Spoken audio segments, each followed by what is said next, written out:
We are roughly 2 months into growing in our dream garden for the first time, and let me tell you, it's been a pretty wild adventure. We're growing all types of things that we've never grown before. We're growing them differently than we've ever grown them, and it's been a lot of fun. Let's go. I'm gonna go ahead and start on one side of the garden and just kind of work my way the other direction. There's a lot to get to. These are the most pitiful beans I've ever seen in my life.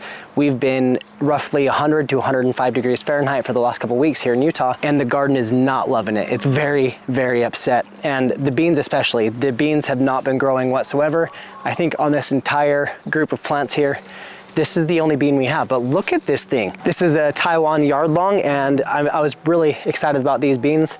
Unfortunately, we didn't get to grow very many of them, but here's one, and I'm gonna let it keep growing, and then here pretty soon in the next month or so, we'll start preparing our fall crop, and hopefully our beans will do better then instead of now with how absolutely hot it's been. These pickling cucumbers here, they've been producing extremely well for us. My kids absolutely love pickles, and so we do a lot of pickling cucumbers, and yesterday we pickled, I think 10, 15 jars of pickles. I'm really excited for them. But with these, you have to pick them all the time. If you just let them sit there and get ripe, like this one's getting a little bit too ripe here.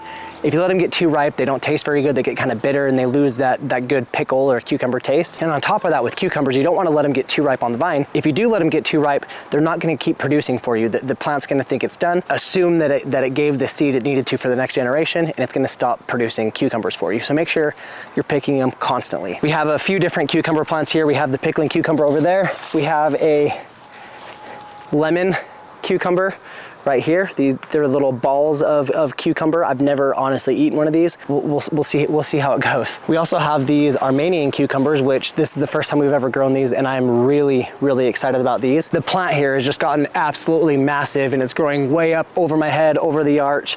It's pretty incredible. We've got a bunch of different Armenian cucumbers here. I don't know if you can see it, but we got one here.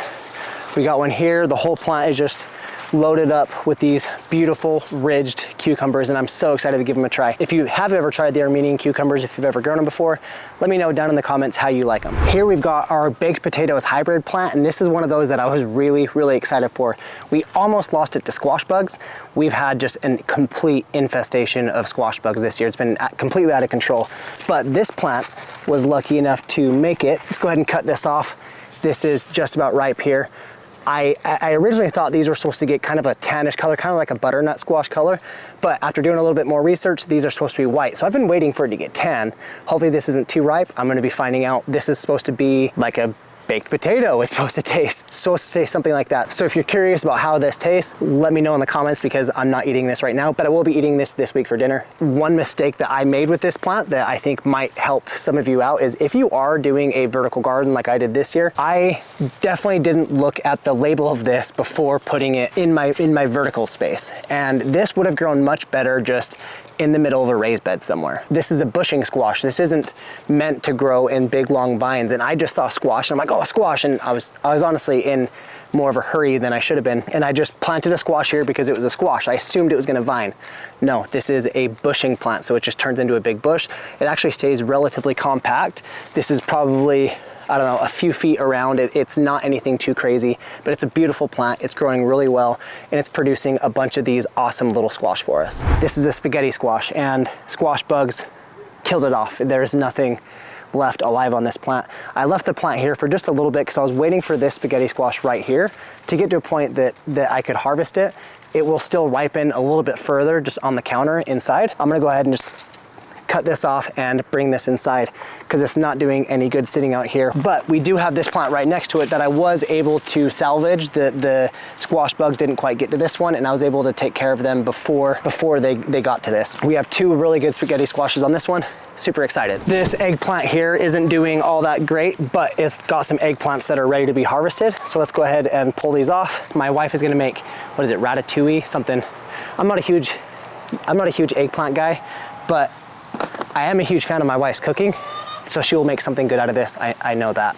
I will say though, this kale back here, this kale is doing extremely well. The kale is loving the heat. I didn't know how it was gonna do, but the kale, I'm just getting so much of this kale, purple kale, all the kale is doing really, really good. Cabbages right here are another one that are kind of struggling. We've got one right here that's actually ready to go. I definitely don't have the right pruning shears for this. Let's see, okay. It definitely has some bug damage, We had some issues with some aphids as well as some cabbage moths. So even though we had some bug damage, for the most part, I'll just have to pull off a couple little layers of this and we'll be good to go. The rest of this is gonna go to the chickens. Tomatoes, on the other hand, they are absolutely loving this heat. They're going just completely out of control here. Luckily, we have these heavy duty cages. I've got a video on how we did these. I'll put it in the description below. We don't have a whole lot ripening off yet, except for one variety back here. Most of these are still just putting on some good growth. They do have tomatoes on them, but they're not ripe yet, but we're getting there. This tomato here is called a Taxi, and this is one that produces relatively early compared to a lot of the other tomatoes. It's a yellow tomato, and it doesn't get all that big. It's kind of in the middle between like a heavier tomato, like a beefsteak, and a cherry tomato. It's kind of right there in the middle. This is about as big as they get, but they turn into just these really beautiful little yellow tomatoes. And these have been the first tomatoes that have actually produced for us and given us ripe tomatoes. So if you are looking for a variety of tomatoes that's going to produce earlier than your other tomatoes, so that way you're not waiting quite as long, Taxi is a good way to go. These seriously started producing about 3 weeks ago, and the rest of these tomatoes, yes, they're producing, but there's nothing ripe on them. So we've been having these tomatoes giving us kind of a consistent supply of garden fresh tomatoes while we're waiting on the rest of them. This is a Sunburst Squash, and this is one of my favorite squashes in the garden this year. They produce these awesome little saucer shaped squashes. What we've been doing with these is we cut the tops off, we scoop out, you know, the guts and stuff like that, and we've been filling them kind of like with like a lasagna type filling. You know, you get your sausage and your spaghetti sauce and your ricotta cheese and all that, and you mix it all together and you make an awesome filling. So we've been doing stuffed squash with these, and man, these have been so good. I don't really care for these just on their own, but when you stuff them like that, it completely levels it up and turns it into a completely different experience, I guess you can say. And here we have Bertha, the one that didn't make it. She's definitely on her way out. This is the only squash I think we're gonna be able to salvage off of her. I'm gonna let it sit here just a little bit longer because there is still some green in this stem, and I'm hoping that she can mature just a little bit longer because this is a longer maturing plant, and I don't know if that's gonna be ready to eat. And this is one that I was really excited about. This is a buttercup squash. So I'm really hoping that we can salvage this one squash off of it. If not, this is one that I will for sure grow next year, and I'll be more vigilant with the squash bugs. I got my start with gardening with growing peppers. That's literally all I grew for years was pepper plants. I got obsessed with the different varieties of peppers and all these different things. This is by far my favorite pepper that I've ever grown. This is called a Pimento de Padron, and this is a pepper that it's kind of like a shishito, but it has a better flavor.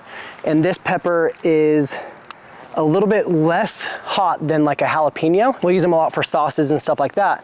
But what we also do with them is if you take a cast iron and some olive oil and just grill these in a cast iron and add a little bit of salt. So just salt, olive oil in a cast iron, kind of get them blackened a little bit. You can just sit there and eat these without it being too hot whatsoever. You can just kind of pick at them. This is one of the best tasting peppers I've ever had. If I had to try to describe it, it would be a mixture between like a hatch chili and a shishito, maybe, I guess. And I mean, I love super hots and stuff, but for casual eating, these peppers are the best pepper I've ever had. They're great. And I can't talk about peppers without talking about the Peri Peri that I got from Chili Chump. So if you're into peppers whatsoever, you know who Chili Chump is. And this is the Peri Peri, and this is one that it's a very small pepper, just this tiny little package. It's amazing. So this is a very small little pepper, but it does pack a little bit of a punch, but the flavor it has is amazing. So I like to pick them when they are green. I use them a lot for different like verde sauces, and like we do a sauce called, it's our fresh sauce, and it's a very cilantro heavy sauce, and we use these Peri Peris because they're very good flavor, and they also pack a pretty decent punch for how big they are. They are this just awesome combination of flavor and heat that is kind of hard to beat. So the Pimento de Padron, it's great, but it doesn't pack the heat that these do. I love it. I absolutely love these peppers. I have a lot of other different peppers I would love to talk about, but there's only one more that I absolutely need to talk about. Holy cow, this sun is coming up now. And that is the Kangstar White Thai. I would not be where I am today doing YouTube like I am today, making these videos for you, if it wasn't for Kangstar. When I very first found gardening on YouTube, I found Kangstar. He was making peppers and creating these different crosses, and growing peppers with cracked hydroponics and all these different ways. And I absolutely just fell in love with growing peppers. And so when I was able to get my hands on these white ties here, I was so happy. These are a beautiful, beautiful pepper. They are like this creamy white color, and then they get these purple blemishes on them. And this is when you wanna pick them. But if you let them go further, they turn like a yellow, and then an orange, and then a red, and they really just go through this whole color transformation that is just beautiful. And these are a great, like kind of citrusy, pretty hot pepper, just like you would get with like a normal Thai pepper, but they're extremely prolific. They grow a ton of peppers. There's just on these tiny little plants here, there's a couple hundred of these peppers, and they will all be ready to go here in the next week or so. This might be a little bit hard to see, but this is a tiger melon, and this plant has just absolutely exploded with growth, but that's all it was. It was just vegetative. It was just vegetative growth. But now it's starting to put on these tiny little melons. They have a beautiful, beautiful flesh. They're really sweet, and they look like a tiger. They have like these little tiger stripes on them, and this is a very beautiful fruit. This is one that I had to get the seeds online, but I didn't know how it was gonna grow here. It's grown extremely well, even through all the heat that we've been having. Now we are over to the melons. The melons have gone completely nuts. We have a bunch of cantaloupes over here that are doing really good. We have our tiger melons that we just talked about. But over here, we've got our lemon drop melons. And let me bring you in close because these are growing like crazy. And I wanna kind of show you a little bit more of these. Lemon drop watermelons, we've got 1, 2, 3, 4, 5, 6, 7. We have so many of these lemon drops, and I'm really excited about these, just to kind of switch things up a little bit, to get to move away from just the normal typical watermelons that you normally see. I wanted to grow these, and they've been extremely productive for us. We don't have any that are ready yet, but they are getting there. I did have to start supporting the weight of these ones, as well as my sugar baby watermelon here. I had to get some supports for them. The video that I'm posting next week, I will talk a little bit more about how to support your melons on a vertical system. The only watermelon that I have that really just has not done well is the Silver Yamato. And this is the only little melon that I have from it right now. The plant is just really dinky. It's getting really, like if you look at this, it's just shriveling up and dying. It's just so hot here, and I don't think this melon likes it whatsoever. What we're gonna be doing is this whole bed is about to be cleared out we've got carrots and radishes. It is way too hot. They are not doing very well. But here in the next month or so, this entire bed, we're gonna do bush beans, different things like that we're transitioning to those fall crops, and we're gonna make sure we're succession planting this bed, so that way we don't just harvest this stuff and miss out on any more growth in this bed. This here is my brassica bed, and it's not happy. It hates the heat, but it's kind of pushing through. We are having some aphid issues in this bed, but luckily the aphids have only been attacking 1 or 2 plants that were kind of struggling to begin with. So I haven't done a whole lot of pest control there, because they're sticking to those 1 or 2 plants, and they're not moving off of those. So it's not a huge issue. But the issue I am dealing with that's kind of making it more difficult is the heat. The heat is really just putting a damper on my gardening season this year. It's out of control. So this broccoli here, it's starting to kind of bolt and go to flower. See, it's kind of starting to expand a little bit. There's some brown here. It is just so hot.